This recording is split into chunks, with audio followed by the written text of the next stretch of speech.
Hello, good morning, welcome. I am Samuel Trapp. This is International Flavor, coming to you live from the Lake Ozark Real Estate of the Art Studio. Happens to be, actually, this is a pre-recorded show. I got something to do in the morning, gotta take care of some personal business. And so therefore, I'm recording at night. I've got a couple of things going on here in the studio. I just had, and I want to cover a few things that have been going on in my world and talk about that. Some of it may extend into the territory of civic outlaws, and then we've got some. Hopefully, I think I have a sister calling in with some news. By the way, she's selling some property out east of here in Crocker. Nice little few acres of farmland with a brand new outbuilding, concrete, water, electric, all new well, new everything. You could probably contact me or the infamous Jonathan Hartenstein, who's the master of ceremonies on that sale and many others, because that's what he does. And he's a good dude, and he can take care of your real estate issues and mine and my sister's, hopefully. So that would be really cool. We have other news in the realm of Civic Outlaws / MOLAG, our Missouri Licensing Advocacy Group. We had some meetings with some of the operators and some of our members today. That went pretty well. We were discussing some of the stuff. That has been set for hearing next Wednesday at 1:30 in the Cole County Circuit Court. We're in front of Judge Green, and you want to come watch something interesting as we push back against Catherine Hanaway's what we claim to be overreach. We feel that there are three pathways that we're attacking them on over these VLT machines and acting outside of their granted authority is basically our argument. And so we're going to be discussing some of that as we move forward. If you feel like calling in, it's actually 11 p.m. on Wednesday night when I am recording this for Thursday morning, because, as I said, I will not be around Thursday morning. So if it's Thursday morning and you happen to be listening to this, unfortunately for you, you cannot call in. But if you happen to be listening to the actual live program that is going to be replayed tomorrow, it's just starting up. It's 11:22-ish. We have about an hour and 26 minutes to go or so, because we've just started. And so this is what we're going to be doing for today and tomorrow. And hopefully on Friday, I don't have to do the same thing, because I do the same thing this morning, and I'm kind of burning at both ends because I've got so much going on. And I'm committed to this. I like it, or I wouldn't do it. I enjoy it, or I wouldn't do it. And I don't want to not show up when I'm going to show up. And And I like having it. So you can always listen live to internationalflavor.com at damradio.com/live, Monday through Thursday from 7:30 a.m. to 9 a.m. Central Time, Missouri time. And you can listen to Civic Outlaws from 7 a.m. to 8:30 a.m., also Central Standard Time. That's Chicago time, for those of you that need to pin it to a city. And that is recorded, and those shows are also uploaded at civicoutlaws.com and /podcast. You can go and listen to all of those back issues. We've had some, last week was a pretty good one. We have met with some lobbyists and some state reps last few days. We're going to continue to meet with them as we gear up for hopefully a pretty active session with a lot of involvement from our end to assist the state in curing a few problems that we've discovered with the methods in which they, well, you know how I feel about state actors taking too much authority that hasn't been granted to them, or not following the rules, or thinking that the rules don't apply to them. Apparently, my sister has something to report in that, and maybe I'll get a call from her at 573-746-8020 and be very interested to hear that. Since we're on the International Flavor Show, I wanted to report, there were 2 pilots killed in U.S. Army helicopter crash, and that's always troubling. And I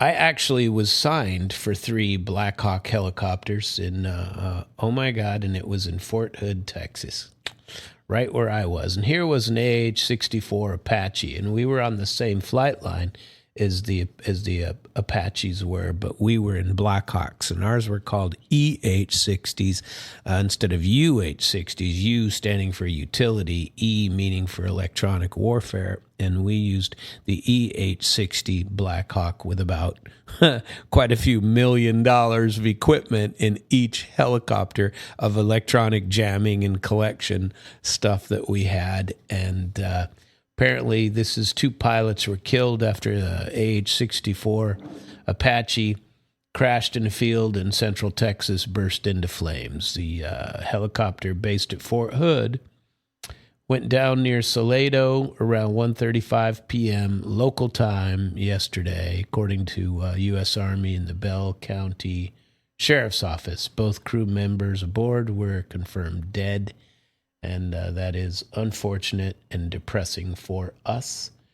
And we're going to discuss a little bit about that. They crashed in a field, and you could tell it was a pretty violent crash. And so the impact sparked an uncontrolled grass fire that spread across 100 acres. And so it was pretty much contained by 5 p.m., but the footage was pretty bad news. Let's see. I'm going to check the volume here. Caller, are you with me? I got nothing. I think I may have accidentally hung up on her. Or did I? Or what did I do? How about I call her? Maybe that'll work. And then I can apologize for hanging up on her. What do you think? Are you with me, caller? I am. You have to turn your sound down so that you don't echo, or it'll echo in your ears, because you're actually delayed about a minute, in case you didn't know. Oh, okay. Am I echoing now? No. I just don't want to hear me talking in the background, if at all possible. So if you have it on, if your esteemed colleague and husband is listening, he needs to do it in earphones or something else. No. So that it doesn't echo in the room, because he's a minute behind us. And, yeah, well, we don't want too much Sambo. No. Well, man, nobody's called me that in a billion years, except maybe you. Yeah. Maybe you've called me that once or twice before. Anyway, yes. Whilst I was on my way over here to the Lake Ozark Real Estate of the Art Studio, I had given you a call, and you said you had some fireworks. And actually, we did. I thought I would just let you tell me about your fireworks. You know, of course you know this, but I mean, I'm a government. I like to verify that they're doing things that they're allowed to do and aren't overstepping their power. And you and I have talked a little bit about some of the things that I am doing here with our Missouri Licensing Advocacy Group, with Civic Outlaws. You've listened to a couple of my Civic Outlaw shows, I know. And I happen to know that you're embroiled in a mess in your town with your locale. And of course, well, I shouldn't say of course, but for those listening at home, I would say that your similar to me in that you don't put up with that kind of crap. Is that true? Well, I'd have to say it must be in the genes. Must be our genetics that make us these watchdogs for injustice or for just government overreach in general. Well, that's and it's possible. Really, yeah, it's kind of getting to the point where it's quite concerning to watch. And as you know, across the country, we're seeing this type of behaviors and actions, and just our little adventure. And because of your experience and as a former, attorney, I've shared a lot of that with you, with the frustrations of just living under in towns where they have a total disregard for the rule of law and the Constitution in general. I guess it's quite prevalent hearing that the Constitution is no longer relevant, or that just our government has gotten to the point where they're too big for their britches. They actually believe that they have a right to dominate and oppress us. And it's just amazing to me to watch things unfold. And I think you and I have discussed this before, how they're doing nefarious, clandestine, illegal, which we can't always say things are illegal, but immoral, unethical, and I've never take it. Well, and that's absolutely true. And the funny part to me is it always just in part drives me crazy, and part of it Yeah. and part of it is like I don't understand it, and you wonder if because I've always said, there were a couple of reasons that I never did drugs in my life. One of them is I never saw the point, and Right. I thought No that I thought I would be very good at it if I did it. You know what I mean? And I wouldn't quit. Okay, that was number one. Number two is I always thought I'd get caught. You know what I mean? I'd be the guy who takes his first puff off some weed, and there's 5 cops jump out of the bushes in SWAT gear and tackle me, and I go to prison for life. For 20 years. Yeah, that'd be me. And so I never did it. When I joined the military, I mean, I think you told me you had a similar thing when you joined the military, but I had a top secret clearance, and you go through all these interview procedures. Right. In the interview, when I was in it, I went through it several times, but the first time I was only 19. I think we were quite naive. Well, I was only 19, and these guys say to me, isolated on a farm. So maybe, but I know a lot of farm kids who had tons of experience. You know what I mean? And these FBI guys checking me out were like, and they kept asking the question in random ways. They'd first go, "So, do you use marijuana? Do you use any illegal drugs?" I was like, "No, I've never gotten into that. Never tried it." And you move on to the next topic. 5 minutes later, they go, come back. "So, right.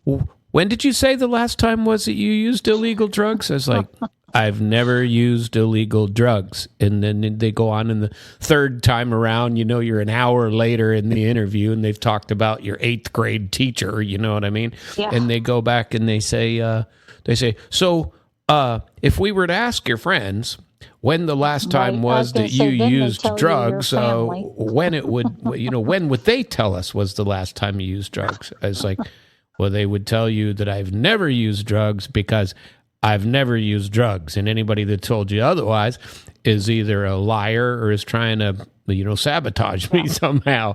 Right. And so I'd be that guy. But it always seems to me that government people have 2 issues. Number one, they don't believe a damn thing you say. And number 2, they want to cram something down your throat and take power that they don't necessarily possess or expand their own little empire. Tell us about your drama. What'd you have for drama? Did you tell me it happened today? Oh, absolutely. This evening. And I want to latch on to that last thought that you said about they want to increase their power, right? Because you and I both know with our extensive military experience and just the fact that we love to travel and do the things that we do. And I think also I think we're hound dogs because we just keep trying to search, right? Mm-hmm. We're always after something, and we have to get to the answer. We have to, do this detective work and find out the answer. And such a thing has happened here in our little town in Idaho. And so you're in a little town in Idaho. I forget, what's the name of your town again? I forget. It's Malad. Malad. M-A-L-A-D. Malad, Idaho. Yeah. Yeah. Just there's one town in the county. The town, okay, quote unquote, is 2,500 people. It's a curious mix of people. It's actually the largest concentration of Welsh descendants, I want to say, in the U.S., if not the world, besides Wales. Isn't that interesting? Wow. Something like that. So one thing I have found out about this town is now I can't say that for everyone in this town because there's plenty of people that move in and move out, and but you have your core families, and since you and I have lived everywhere, you always know that when you come to these towns that there is a core group of people that are here generationally. Their families founded the town, and they continue to, even if they leave, even if the children or grandchildren or they all seem to congregate back, and they have a pretty good following. Well, there's about 5 families that actually settled this town in the mid-1800s. And they are actually, to the best of my knowledge, they still control this town. And it's quite interesting because I've seen, and I attribute it to being here a long time and continuing, the generational pool here, but also to, I've decided it's Welsh characteristics of being stubborn and being very, what do you call that? One direction, right? Hey, somebody's calling in. They're from your area code. Oh. Shall I add them in? If you want to. I have no idea who it is. You're the host. Well, I don't know. Yeah, we can talk well, about hang on a second. We're going to try this. I've not done a conference before. Let me see if I can do it. Well, let's see what happens. Okay. Hello, caller. Are you with me? Yes, I am. Well, I'm going to try to connect you through with another caller, and I've never done it before, so we're going to see if I can get it to work. If I cut you off, okay, I'm indeed sorry, but we're live right now, okay. so don't say anything goofy, and I'm going to try to conference and get us all together. Hang on. Okay. How about that? Are we all on? Well, I'm on. I'm on. Well, hi, Lexi. Hi, Virginia. I've never done this. This is good. It's my radio program. I've never done this. This is going to be a lot of fun. How about you two tell your story? How would you like that? I'd love to hear it. Okay, well, I'll just give you a quick rundown of what happened, and I'll let Lexi, because I actually feel like Lexi is kind of the chieftain of, and she has the knowledge, and I've just tried to supplement or support this group of homeowners as best I can. But a quick situation. Are you okay if I do that, Lexi? Yeah, go for it. Okay, so hey, Ginny, before you get started, I'm going to say this. This show, I'm recording it tonight, and the show usually runs from 7:30 to 9 in the morning, and this will be played tomorrow. It'll be it won't be live, but I mean it will be replayed Central Standard Time from 7:30 to 9 in the morning. And then it will also come up a little bit after that on my internationalflavor.com website. But I'll after it's recorded tonight, I may even put it up on that because I'm otherwise occupied in the morning. So I'm eager to hear your story, though. So I will now give it back to you. Proceed. Okay. So what has been happening is, I guess over maybe the last eight years, from my understanding, okay, is that they wanted the main street of this town is called Bannock Street, which is actually an Indian tribe out here. Bannock being B as in Bravo, Annock Street. And what they've done is this street historically is a mess. It's uneven. It's like taking a child's roller coaster ride down the street. And your windows rattle when heavy vehicles drive on it. Right. Yeah, my whole house shakes when trucks come down this road. I've got a older brick home and my whole house shakes. Yeah, the windows. So they've decided to repave that, and my understanding, and from what I've seen, the documents that I've seen, and from the limited research that I've done, is that we've gotten some bids from contractors, and interestingly enough, the city council, in our best estimation, from what I have gathered, has accepted an outside bid from even outside the area, some 300 miles outside the area. And this company put in a bid of $4.8 million for this street. But to get to the chase is that, and we can get into the contractors later, but what they've done is they've decided that we should, as the people that live on Bannock Street, this was the question the mayor posed to me. And she said, well, you live on Bannock Street. Don't you think that you should pay for Bannock Street? And I emphatically, the answer is no, because I already am paying for Bannock Street through my property taxes. And most of us here in the United States are well aware that our property taxes, a portion of them, go to road and bridge maintenance, repair, building, that type of thing.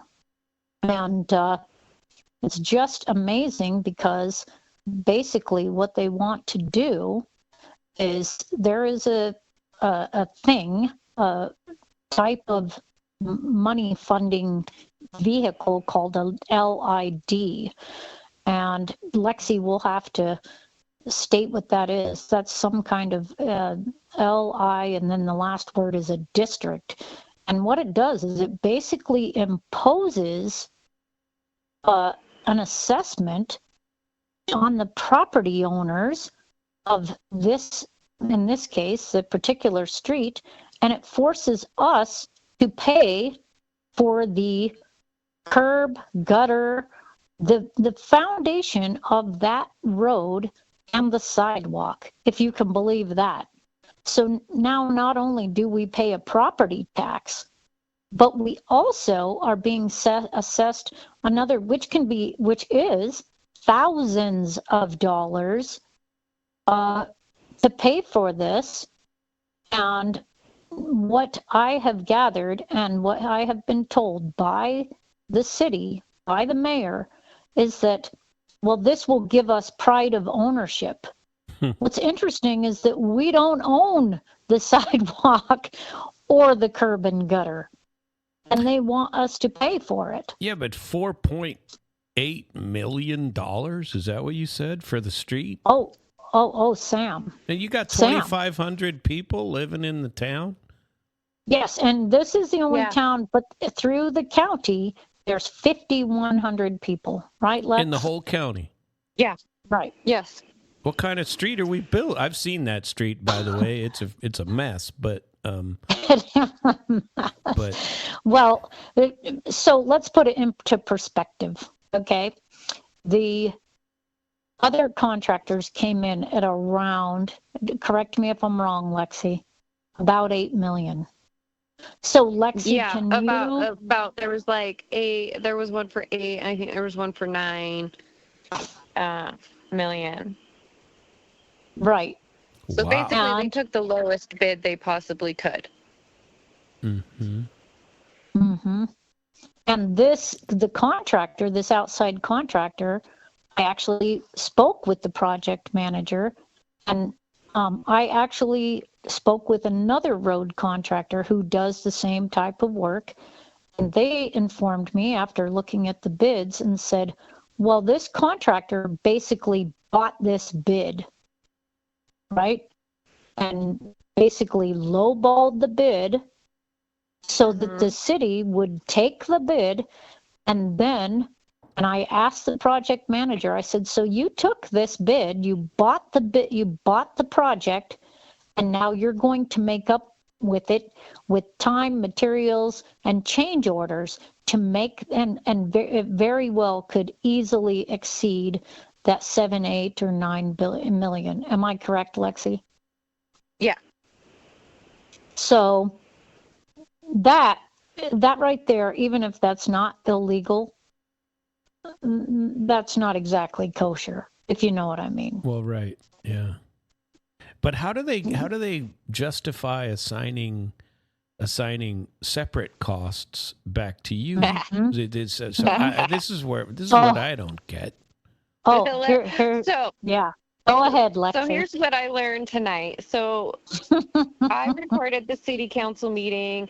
I requested to join via Zoom tonight so that I could record it on my computer. And after, like, my husband got up and spoke, Virginia got up and spoke, another resident got up and spoke. And then after that was all done and everybody kind of left, the city council was kind of doing what we all kind of determined was damage control, not realizing that there was still people watching via Zoom. And so obviously, also there was a local reporter who was still watching this whole thing and watching it all play out. So they have determined, basically what they said tonight is that we as the homeowners own all the way out to the middle of the road. So it is our responsibility. So the road is all on you. Yeah, but and they said, I think there's some confusion that they think that they're paying for the road. They're not. They're just paying for the curb, gutters, and sidewalks. And they also said that if we give it to them for free, everybody's going to want it for free going forward. But the LID, which is the local improvement district, is what that's called. Mm-hmm.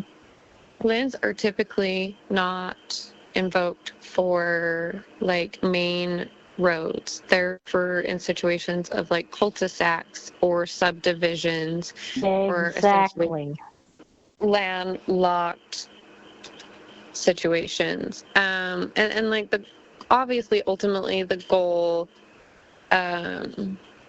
is to improve the city and everything like that. But they're stating that they're giving us a break at charging us $55 per linear feet, and that they're going to cover the rest because the total cost came out to $165 per linear feet, and they're only charging the residents $55 per linear feet. And their reasoning as well too is that they have done this before in the history of the city.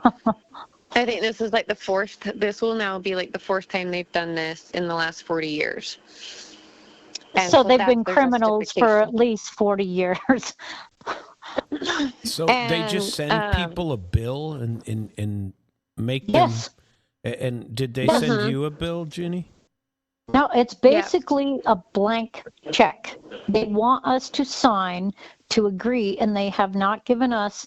They don't give us an invoice. Am I correct, Lexi? I believe that and that's where the confusion also is, that also has not been clarified. To my understanding, No one knows how much. Yeah, they're going to mail us something once a year, and we pay it annually. Every year? And we have 10 years to pay it. Yeah. Yeah, so we get a surprise bill every year. 10 years. Can you imagine those payments over 10 years?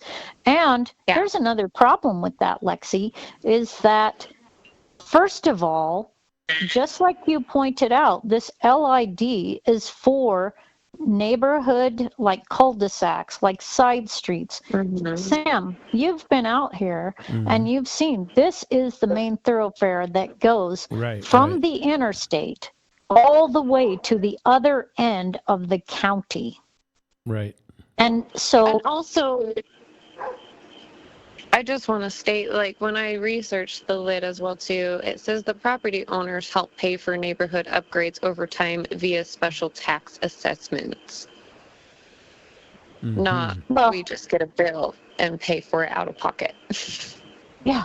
But what else is interest? How much it's going to be except $55 of $165 per linear feet.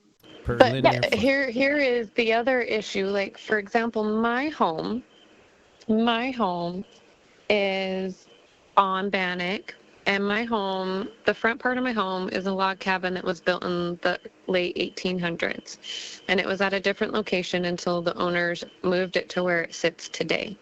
And the plat maps in this town are all kind of screwed up and wonky anyways. Oh, yeah. But the plat map that the engineer had been using didn't even have our property listed on it, included in the lid project. But you go to the county and the plat map they have shows our house and our frontage. And we're being charged for like 94 feet linear feet in front of our house, but our frontage is only 86 linear feet. So we're actually being charged more than what our actual footage is. We even went out and measured it. And so everybody's talking about how this was done before and everything of that nature. Well, were you charged properly? Well, and furthermore, when I spoke with the mayor in my meeting with her, she said, well, we've done this before. And I said, that does not comfort me. I said, because all it tells me is that people didn't stand up and fight for their rights then. And I said, furthermore, this type of thing, when we had the road contractor up here, and what the city has told us is that, they're going to save us because they're only charging us $55, and the contractor has charged $165. But the road contractor that I spoke to said this should never be more than $50 a linear foot. And he said, and the residents never pay the bill. The city is responsible for this bill because every time it rains heavily, it's flash flooding. And so this is remedial repairs that are being taken care of on the city street. And they are basically punishing the homeowner to pay for that when it is their responsibility. Now, what's the other part of this, Lexi? Isn't it that they have gotten grants to cover everything? That's my understanding as well, too. They tried to claim tonight that they are using the grant money for what it's for. They're just short. No, but they have $11 million in grants, Sam. And the project is supposed to be, well, of course, right now it's 4.8 million. But even if it comes up to 8 or 9, the last time I checked math, 11 million is more than 8 million. And unless we're doing some kind of new math, I still think that 11 million is more than 8 million. So where is that money going? And tonight, when I presented to the city council, I also brought with me a retired former county assessor, because I was told that my property value would increase. And I brought this former county assessor with me, and she said, all of these houses are located on the busiest thoroughfare. And in fact, I had said it's the busiest thoroughfare in this county. And she said, we typically reduce the value of the land located on a busy thoroughfare for obvious reasons. You understand what I'm getting at? Yeah, because she said if the homeowner has to have an appointment to get out of their driveway, and we are on a busy street, it would be like being on Osage Beach Parkway, right? So it's just, you cannot, and what you're doing is you're asking, everyone in the county uses Bannock Street. And so what you're doing is you're burdening the 40 or 50 homes that are on Bannock Street. I believe the total is 65. Okay. So 65 homes have to pay the cost of sidewalks, the county road, and gutters up for a county road, right? For sidewalks and gutters. And the other thing is, there is one homeowner that we know of that is part of phase 1 and phase 2 of this project. And he will have to pay, I think he figured his bill is going to be about $20,000. Yeah, I think it was 80 years old. Yep.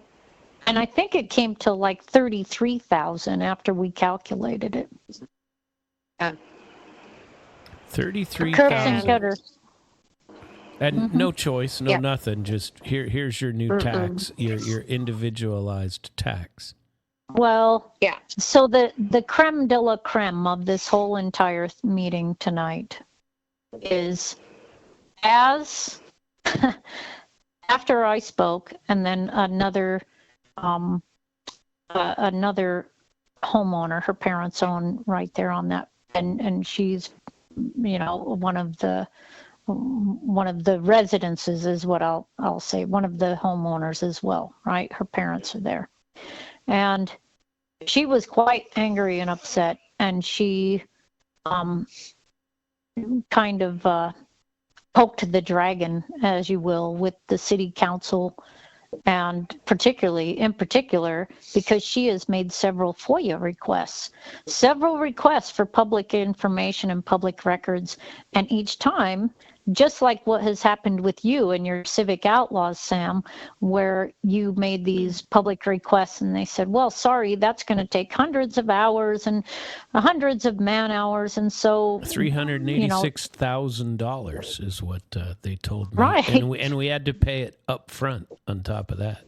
And they would be done in 44.5 years, and I could will them to my children, I guess, and they could continue my efforts to get sunshine information from the alcohol tobacco control a-holes. Yeah, and they'll be floating around the cloud, probably darken the sky because of all the things floating around in the clouds.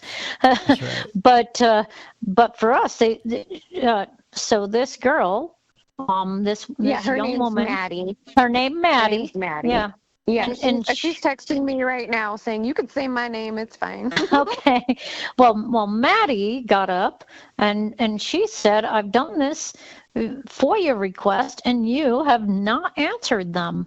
And you have just, you've refused my request, and you've told me it's going to cost me $2,500 to get these simple documents, because she requested the actual TAP documents, the grants that covered the curb and gutter. But what she didn't tell them was that she already had it. Okay, now she did later on reveal that, but at first she did not tell them. She said, why won't you answer? and she got the angst of the city mayor. And finally, it was just beautiful, because I had said, you know, one of the main stalwarts of freedom is private property ownership. And Maddie, of course, said, I want, because this TAP grant should cover curb, gutter, and sidewalks. And then the city mayor said that she couldn't. She said, explain that to me. And the city mayor said, well, it's complicated. I don't know if I can really explain it. And Maddie said, well, why don't you try, right?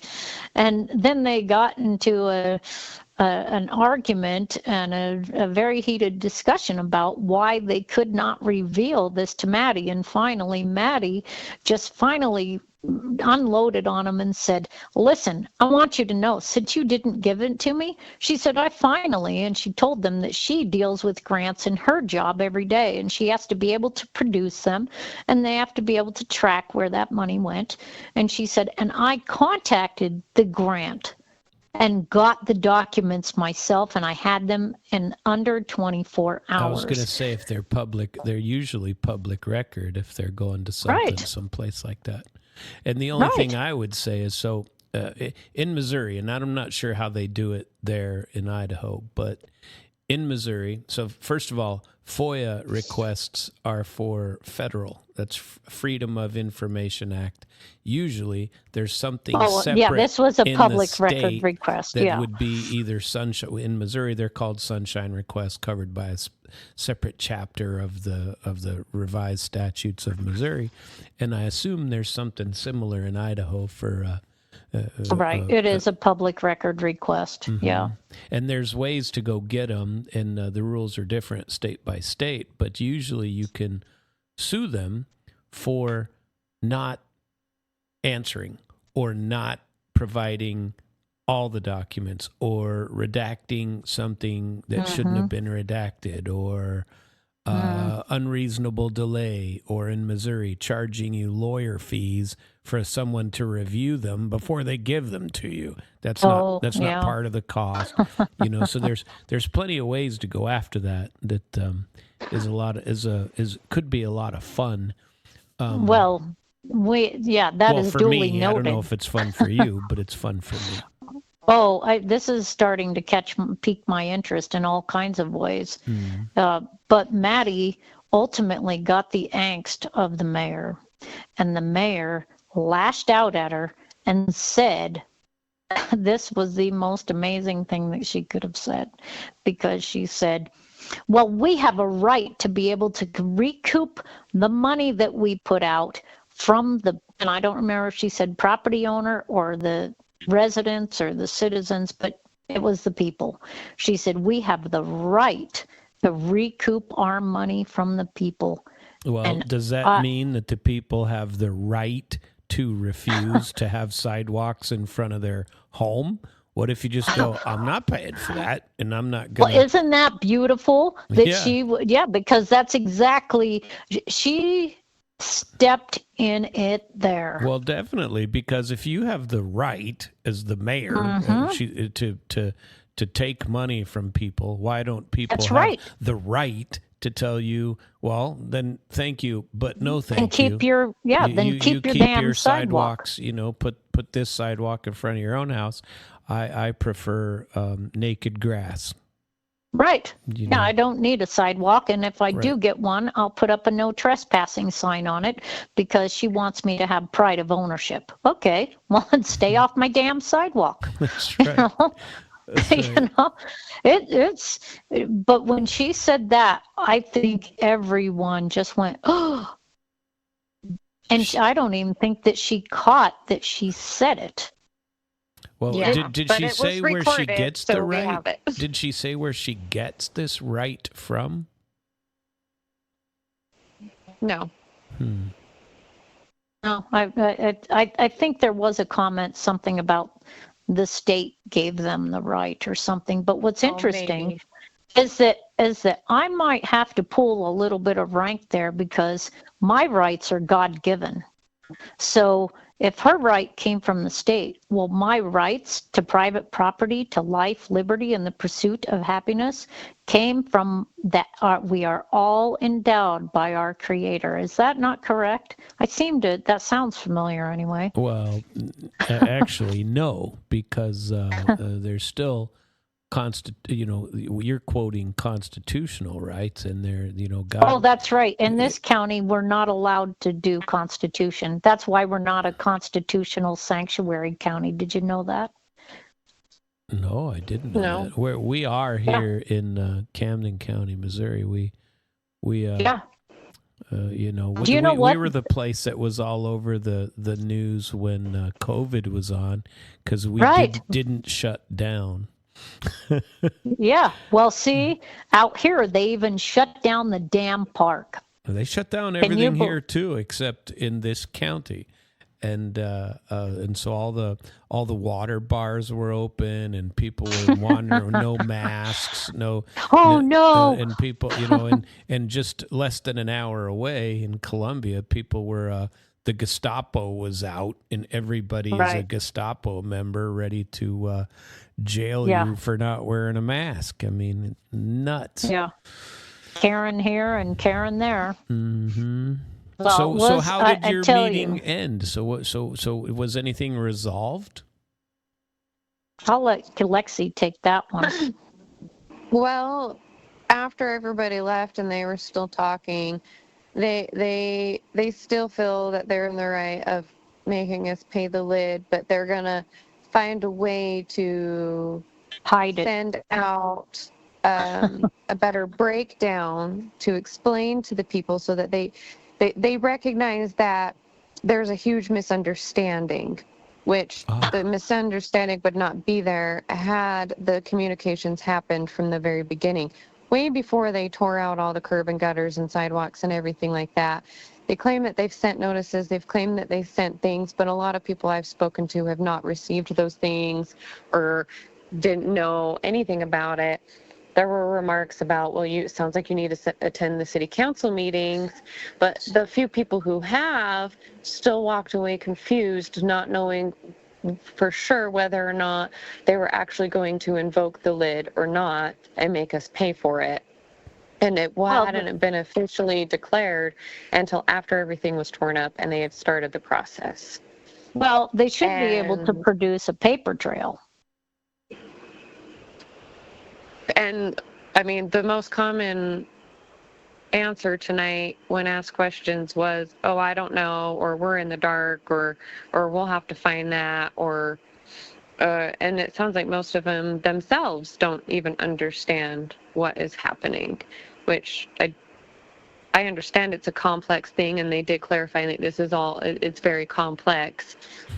But well, somebody came up with the plan to force somebody to pay the money. There's got to be minutes of who made that decision, and that's what we want to find out. That is what needs to be obtained. It seems like to me is that there needs to be a kind of a back channel for all these documents, and the precise document request kind of limits them from not knowing what it is. If you just and by the way, the funny part is when you're overbroad and they just send them, because initially what they do is they send you out thousands of documents and to try to bury you in the documents, right? And then they charge you the money. But if you pay for them and you get them, usually you'll find all kinds of other ammunition, because they aren't careful when they talk about it in emails and stuff like that. And so when they're sending this stuff back and forth, there'll be little gold mines inside all of the communications that you find, where they're going, well, we did steal the Lindbergh baby, and we hid it over here. You have some funny stuff in there, right? Well, I think that's a key tidbit that we need to keep in mind as we progress with this, because there is definitely more to come with this, because my remarks to them included a little spoiler alert where I said, well, as I become familiar with this, and since I only have 10 minutes this time, I will be returning and I will be talking about more things because I've been given such a limited time. I plan on becoming a fixture here. And so as we go down this road, and what's interesting, Lexi, you made the comment that they think there is a huge misunderstanding. That's because we are on parallel highways that never meet. And the reason they will never meet is because of this misunderstanding, where they believe that they have the right to extract any amount of money that they please out of us. And we understand that we are citizens that are still in charge of our own bank account and money that we earn, and that it is not to be given over. We are not working for them.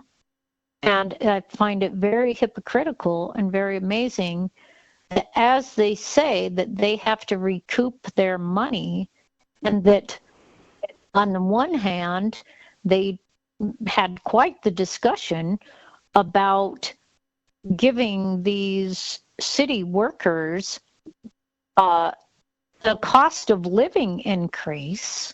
I don't remember what the percentage was, giving the city workers a cost of living increase. And then shortly thereafter, the city mayor says that she needs to, they want to have a community foundation account where they can help out the citizens of the county or city, the city, I believe, who are having a tough time, struggling, can't make ends meet, if they need financial assistance. Well, how about you just forego stealing our money from us, and then we might be able to get along better. Yeah, but who's the one funding this charitable fund? Well, it's probably us.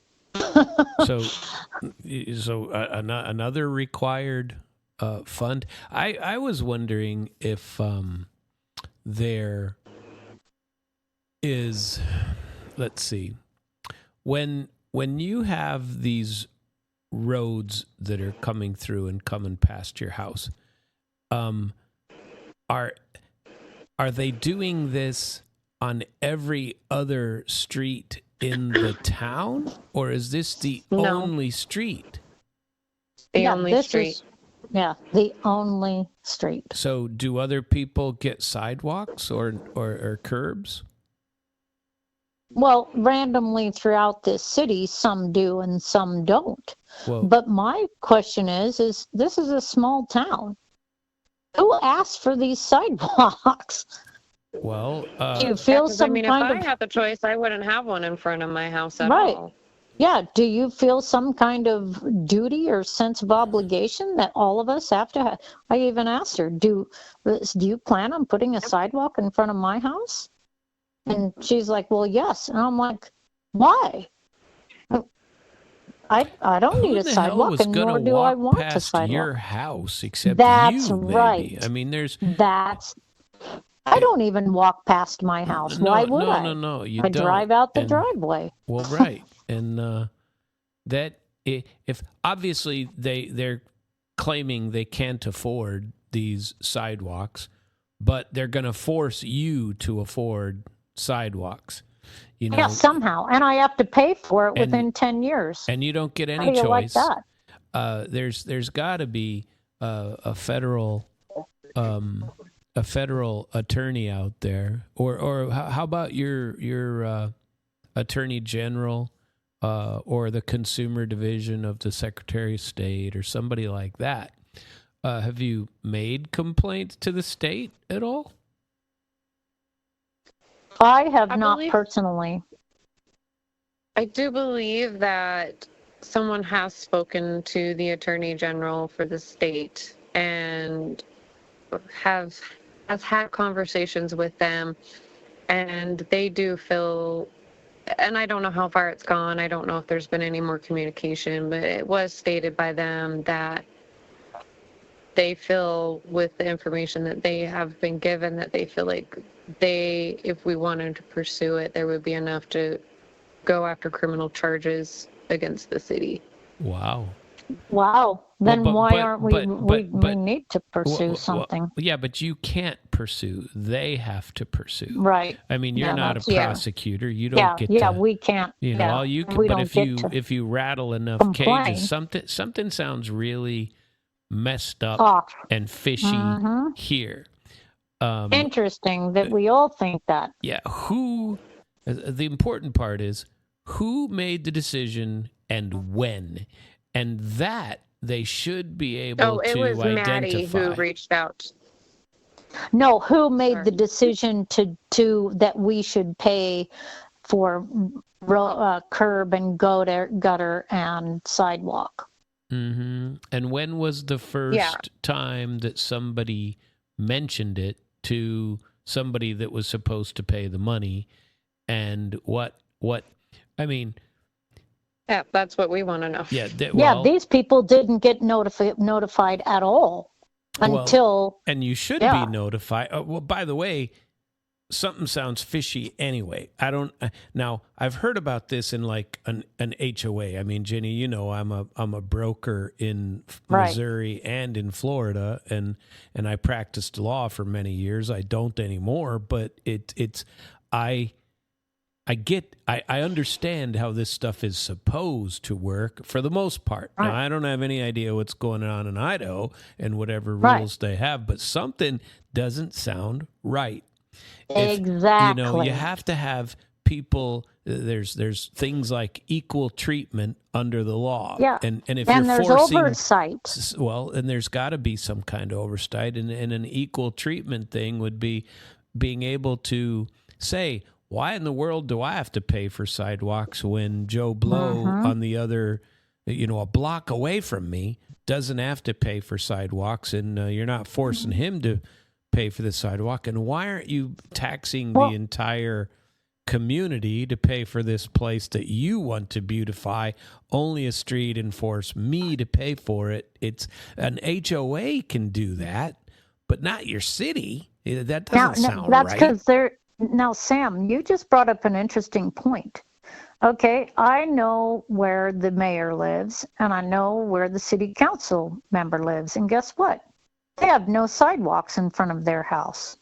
Well, why And don't there's you no demand plans. them in front of their house? Yeah, And that's say, right. well, where are yours? And That's right. I mean, if That's you're an forcing very gutters good and point. sidewalks on me, 65 houses, and I don't know how many houses there are in the town, but it's got to be a hell of a lot more than equal that. and fair treatment. And you got to be That's right. treated equally and fairly, and it's not equal or fair to beautify the city at the cost of a limited number of homeowners and not the whole city. It makes no sense to me. That's right, and it makes no sense to me. That's right. Not only that, but if this is a main thoroughfare, and we already talked that it's not a cul-de-sac, which is what an LID would cover, or a subdivision, it's a main thoroughfare. It's the main street in the county. So you have industrial trucks, you have the school buses all use this road. You have the EMS vehicles. You have any of them, cattle trucks, everything goes up and down this road, going to the highway. But yet you want me to pay for that, and that just makes no sense at all. Boy, if the AG's interested, keep complaining. I would have everybody send something and go, because something just doesn't sound right about the whole affair. And, have you consulted an attorney or anything? Or I suppose I shouldn't ask that. That's coming. That's coming. We're in the works with that. Here's a couple things. So Maddie is the one who actually reached out to the state attorney and she's actually made sure to include him in all the emails that she sends to the city. And it was actually the engineering company that mentioned the lid to the city. They told the city that that's how they would have to do it. An engineering company told the city. Mm-hmm. Yeah, since when does the engineering company advise the city to take that kind of measure? Which, by the way, Sam, the city attorney was on this in this city council meeting via Zoom tonight as well. Also, here's something that we have not touched on. There is so we have a clinic in the town that is on this main road, and then there is also the hospital that is on this main road as well too. And we recently found out, because like the clinic was a big chunk of that lid project. I think his total was going to be like $23,000, and he was upset about the cost of everything. And we recently found out that a city council member had paid for the clinic's portion of the lid. Well, he said he would pay for it, which means the city council is willing to take that on. So why would he get favorite treatment and not everyone else? The person who said he would pay it is going to pay it individually, is going to have kind of like a waiver given to him through the city. Well, see, that remains to be seen. Then that's the question there, because the hospital that's next door to the clinic is being headed up by the guy on the city council who volunteered to pay for the clinics. And that is also the clinic property is the one that I believe I told you at one point that the mayor told me that the city has a right-of-way in front of the clinic, and they had removed 10 old historical trees, huge trees, and they took them all out, to my understanding, without notifying them or compensating them. And the city mayor told me, well, we can do that. We have a right to do that because we have a right-of-way. And I said, but that's not ownership. Even in eminent domain, you still have to compensate that property for what you just did to lower the value of his property. Yeah, trees are a big deal to a lot of folks, and even to a town. Well, no doubt. And if they're on somebody's private property, the city doesn't get to just, not without notice anyway. And what they do is they send a notice. I mean, in a typical scenario, they would send you out a notice and say your trees are in violation of something and you got to remove them, and you get notice, you get an opportunity hearing, you get something. And before they can just take your property, and trees are your property, they go with the land. And there's plenty of case law on that stuff, because you can't just go and take somebody. I mean, it could be viewed as many things: a resource, a beautiful, some part of the beauty of your property and stuff like that. And there's plenty of property law regarding that. And property law, of course, depends on the state that you are in. Right. And who knows what Idaho's are, but I'll bet you. I bet it's pretty similar to what it is in most other states that well, they're trees. Well, and you can't take it away without, I mean, hell, there should be environmentalists all over the place that would be standing there with signs, quit cutting my trees, Right. Yeah, they add value. Trees add value inherently. Wow. Sounds like you guys got some entertainment going on there. So you still don't know how it was left. Nobody knows how the meeting. Well, the problem is that here's the main problem as I see it, and we still are all in the dark on this, is that we still don't know how much they want to extract from us. Yeah, okay? But what are they going to do to you if you don't pay it? Well, see, isn't that interesting? Because a lot of these people are on fixed income down in this area, and they have limited resources. And what does that mean? If you don't pay that, they can seize your property? No, no, no, no, no. What now? See, that's where you would get into something pretty interesting. Is when so it's how do I want to put this? Because I'm not a lawyer, I don't play a lawyer on TV, I don't practice law, and I don't give legal advice. I mean, this we know. Right. But if I was being a weenie, let's call Sam the weenie, and if I wanted to be a weenie, and it was my house, I just wouldn't pay him, and then Right. I'd wait. But all of us would have to not, and see what they do. Not all of you. People could pay or not pay, and then if people didn't pay, then the city would have to do something, and in order to, you can't take away a person's property without due process and following the rules, right? You can't just say, oh, gee, I'm seizing it. And when you place a lien on something, then you have a right to bring that lien before the court by whatever Right, you'd process have to get is some allowed kind in of your judgment. state. And then you would start, having Oh, fun I understand. and doing Yeah, something like then that. But you make them try to force the issue, because yeah, how are they make going them to draw take your first money? blood. They can't. They can't take your money out of the bank. They can't do that.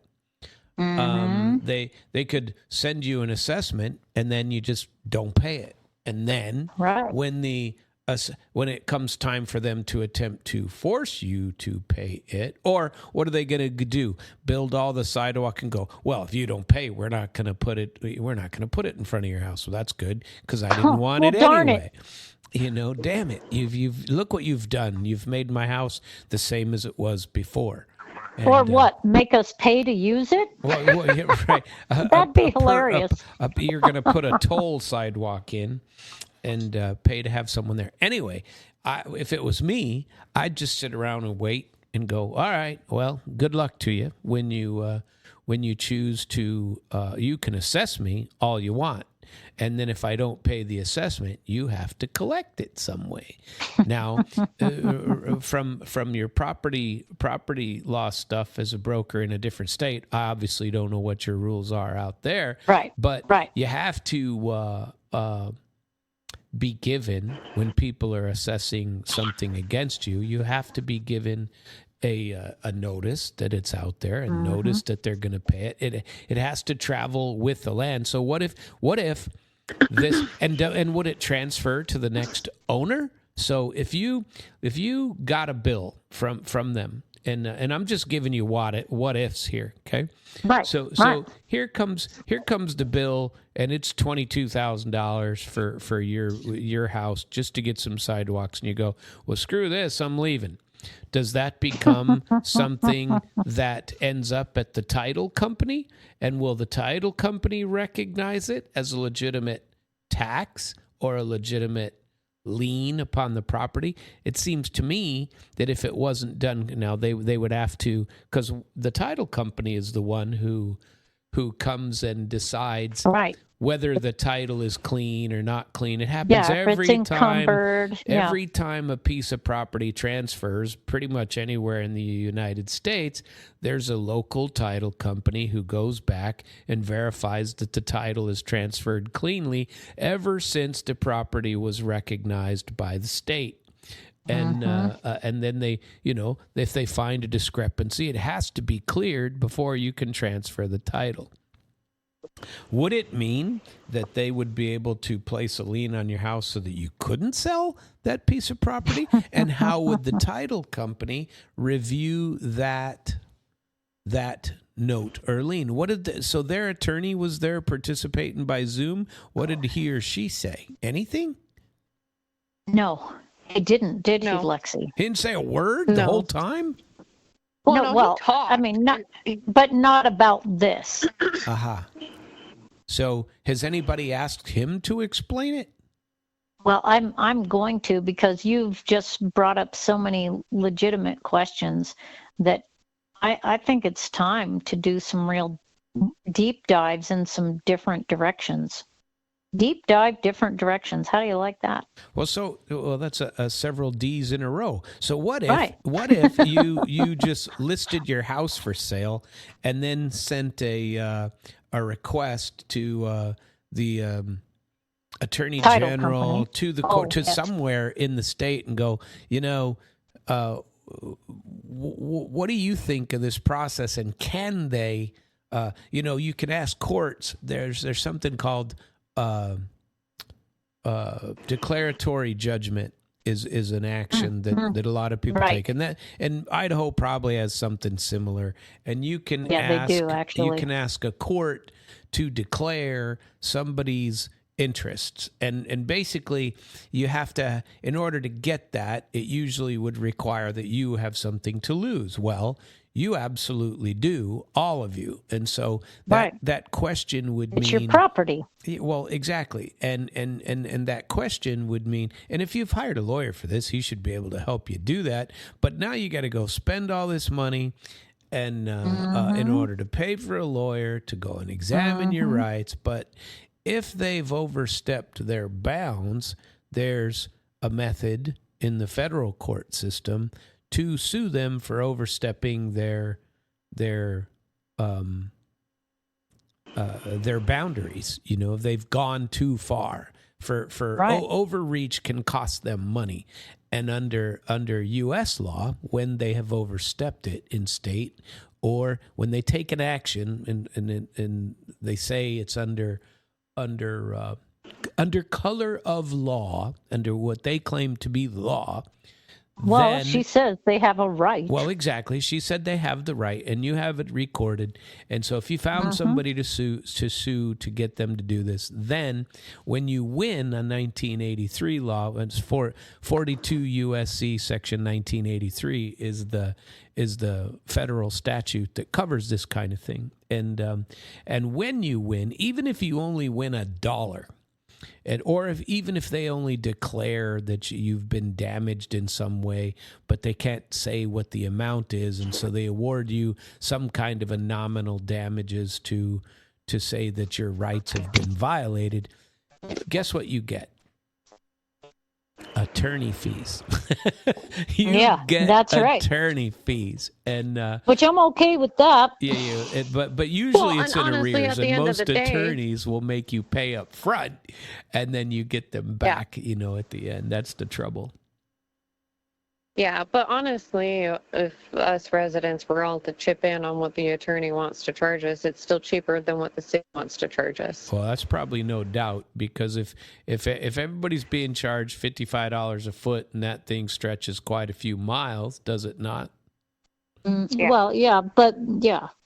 So how many miles? 5,280 times 55 is about 25,000 a mile, right? Or is it?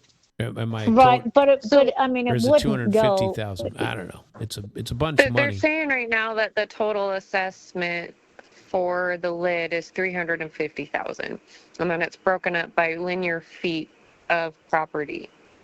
That you have in front of your section of Okay, your but if you section. just took an Notice- easy answer and said, did you say 250 or 350? Yeah, 350. 350 divided by 60 residents is about,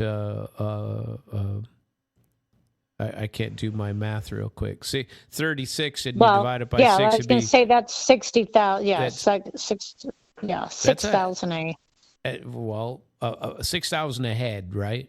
Right. And if it was all equal, if everybody had the same amount of square foot, so right. so you could, some people could have more, some people could have less, and that just sounds unreasonable to have a $6,000 to pay for a sidewalk in front of your house that isn't going to do anything for the value of your home, you know, and you have no choice whether to put it in or not. Well, yeah, and here's the other thing, though, too, is like they're talking about how it's an improvement to our property. And But it's not. The other fear that has been asked and expressed is, So it's an improvement to our property now, and you're saying that it's going to increase our property values and all these things. So then you're going to come out and assess our properties after this is all said and done, and then you're going to double tap us by raising our property taxes on the other end of it all too. Yeah, because we've had an improved my quote property. unquote, to our property. Yeah. Right.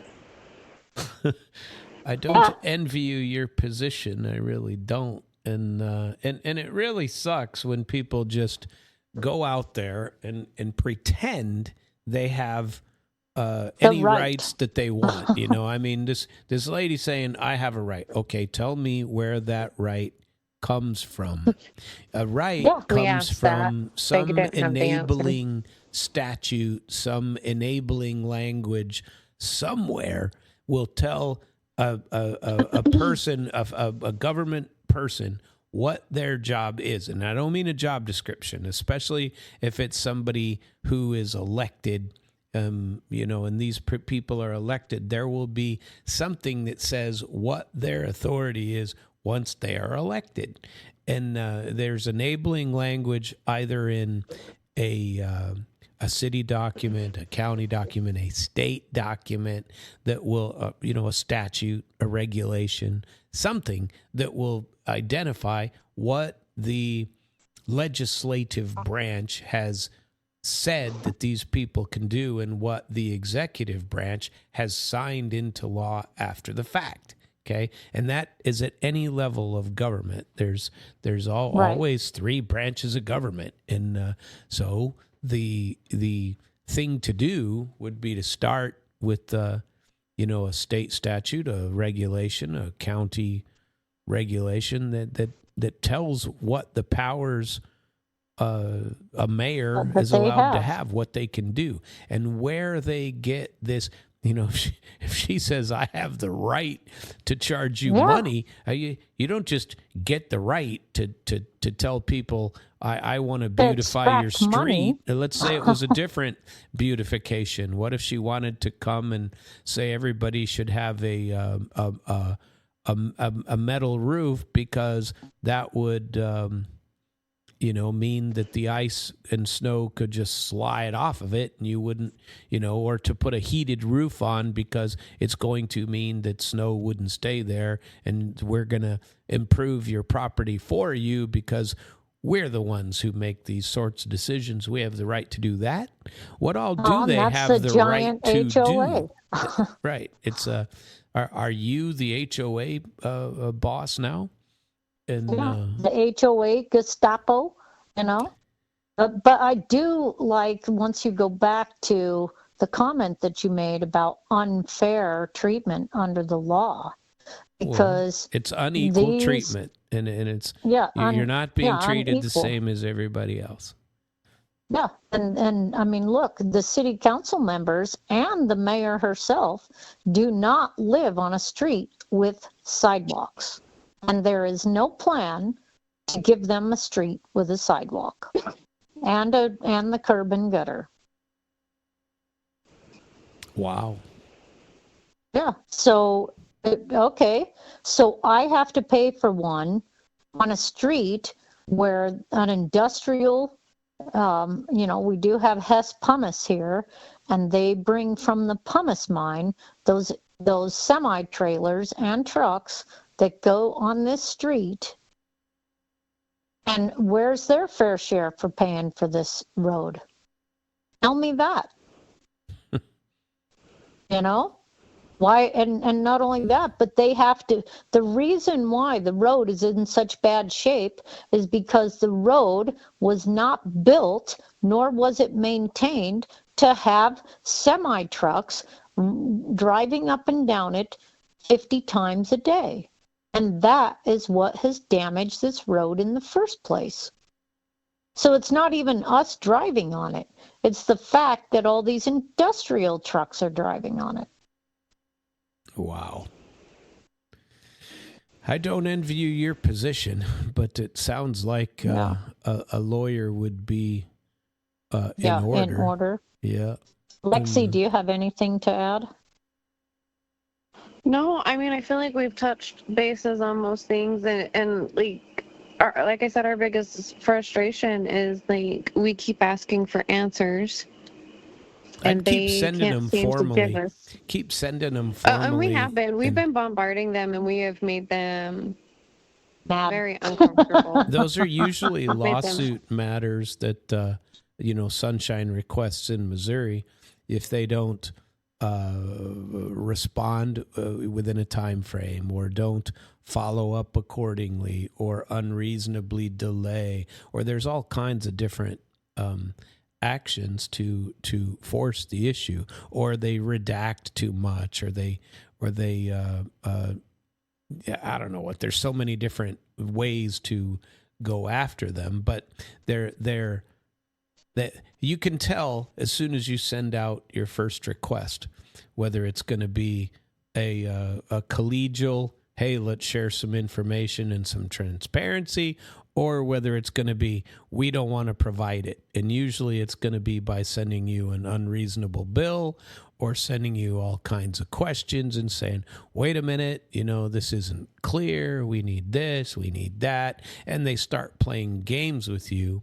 And it sounds like you're in game town, with these guys. And I think you'd have a great deal of fun having 65 residents sending individual letters and say, when did you first let me know this, and where's all the and you only request your own notifications. I want you to give to me any. That's a good idea. And I want you to give me just my notification. Tell me when I first got it, what it said, who sent it to me, how, and provide a copy of it, There you go. And you just say, Yeah. everybody starts getting their evidence together, but separately. But it's a concerted effort where you go in there and say, I want this, and then the next day you send another request for a cost analysis. I want to know what cost you assigned to me and why, and in specifics, and whether and who's the engineer that put it together for my specific property. Is this a tax against me? What is this, and how does it get? And everybody asks their own brand of question just related to their particular property, because each of you are creating an evidence log for just your piece of property, because So our property in particular, because we've been trying to figure out like our information, because of like the plat maps and everything are all wonky, especially for our property in particular. Mm-hmm. And we have not requested like the notifications that we never received or anything like that. They told them that they were in their water bill, and they don't even get a water bill. Well, some people on the street don't, like if they're on auto pay or whatever, they don't physically receive a water bill in the mail, so they don't get that newsletter. Yeah, but you can't assess somebody a tax through a water bill. Yeah, right. But that was them notifying us of this, and that they've sent out 3 different newsletters talking about the lid in our water bills. A newsletter is not a notice of a tax and some kind of a way to force you That's to pay. right. A It's newsletter not an official. Doesn't do that. It's got to be. That's not an official notification. Right. It's got to be something particular to you. I mean, there may be various ways to do it, but it has to come to you, tell you exactly what you are going to be assigned to pay. That's the problem, is that no one has done that. They just want people to... Yeah. There were a couple people on the street that I've spoken to that did at some point receive like a certified letter from the city, but it didn't have anything in regards to a lid project. It was kind of basically asking questions about their property. But they never received anything official from the city letting them So nothing know. Nothing proper. Wow. Hey, guys, I was just realizing that we have about 5 minutes left on the program. And like I said earlier, it will be played again tomorrow. The only reason I'm up is because I didn't want to miss tomorrow's program. And so I'm going to upload this tonight yet, and it'll be on my civicoutlaws.com site where all of my shows are. And this is a little off topic for me, but especially for international flavor. But on Fridays I do Civic Outlaws, and we that's at civicoutlaws.com. And we usually, I mean, of course, focus mostly on Missouri there. But I was interested in these type of things interest me, and the stupidity of government always interests me, and foolish people doing crazy things with power that they've been granted. You know, it always gets me going, and I always have a million questions. I'm just a person who always questions. You know, that's me. Well, what if I did blah, expanded. Blah, blah, you know? Yeah, this has expanded the whole. This has opened up things that I have more questions, and I don't know about you, Lexi, but this is. Oh, I do too, and I feel like the more we get into this, the more questions and the more information we keep finding. I like this. I think it has been productive because it has helped. Now I know it gives us more direction, doesn't it, Lexi? Yeah. There's things that I'm like, oh, we should have asked those questions. We should have touched on that. I'd be certified lettering the hell out of these people. That's right. That's right. Where is email whatever your version of sunshine law is in your state, you know, find out what the statute says and then comply with it to the letter, and send it out, and be very particular. And you can send now you can't really screw with them, and you don't want to be the person that's trying to screw with them. I just want each answers. of you are entitled to your own information. You know what I mean? Give me everything ever written related to this piece of property that you have in your records, and it will force them to either say that they have records or that they don't. And you need to, as you go, just keep paring it down, because what you're doing is creating an evidence log to tie these people in, or to tie their hands, to force them to, because they can't change their position later. You know, the truth doesn't depend upon who's asking the question. The truth depends upon what they've previously represented to someone before. You know what I mean? And if they haven't represented anything to you, then they haven't followed a proper procedure. So I don't know. I'm interested, and it'd be a lot of fun to follow up on. See where this goes. Yeah, see where this goes. But I apologize. Well, thanks for letting us talk about it. Well, no problem. Yeah, no, I appreciate your time. Well, it's my radio show, and I get to talk about what I want. And today it just happened to be Idaho interesting issues with sounds like we got some more government overreach in your corner of the world as well. Yep. Thank you. Yep. Thank you. I'm glad you joined. Have a very good rest of your evening. Morning. Mm-hmm. Morning. Yeah. Bye-bye. All right. Thank you. Goodbye. Thank you. Bye. Yep. And there they go. Well, that was entertaining. But I like that kind of thing. I hope you enjoyed it as well. I know that I did. And as we wind down the show, I wanted to let you know that tomorrow, Friday, I'm going to be doing Civic Outlaws and give you a little bit more news about what's going on in our neck of the woods here with our Missouri Licensing Advocacy Group lawsuit, and the fact that we've sued the Attorney General of the state of Missouri and everything that we've got going on in that. And if you're interested in that topic, you can go out to civicoutlaws.com/podcast and review what's going on there. You can see some of the lawsuit paperwork at molag.org, which is our Missouri Licensing Advocacy Group. and read some of that. Interesting. We have a couple of new documents filed that need to go up